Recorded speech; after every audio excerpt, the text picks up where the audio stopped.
Hi, I'm Melissa. I first discovered Sedona when I first came here in 2020. I was a travel nurse up in Flagstaff and ventured on down here and literally was blown away by the red rocks, the beauty, and just the magic of this place. And I actually hiked Cathedral with my husband and my dogs.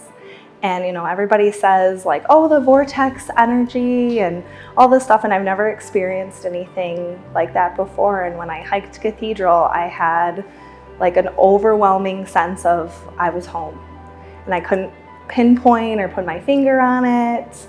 And we went back to Flagstaff. I finished out my contract. We went back to Michigan because that's where I'm originally from. And then throughout the years have always thought of, okay, what if we lived in Sedona? What if we did this? What if we did that? And 5 years later, we moved here and we live here now.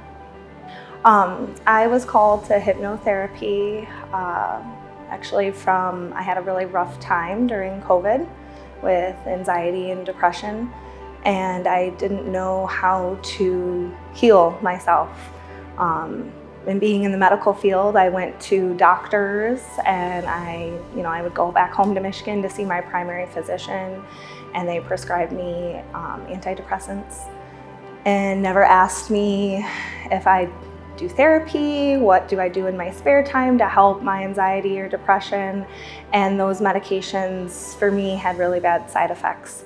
So I still struggled.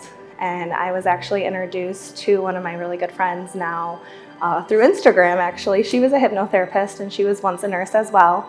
And I had did a session with her, and it just really changed my mindset. It really showed me that the way you think about certain scenarios, you can really create and change your reality. So I kind of was more brought into that realm. And as my years as a nurse, I just keep seeing we always treat diseases within the body, and we never focus on mind, body, and spirit. And I think there's a huge lack there. So that's where I really am passionate about bringing hypnotherapy, Reiki work, even human design into just to help people heal and actually to get to come home to themselves, get to know themselves, and live who they're meant to be. Because we go through life all the time I should be doing this, I'm conditioned to do this, I need to do this and have a job and do all of these things. And really, I think it's just about being happy and being who you want to be and come home to yourself.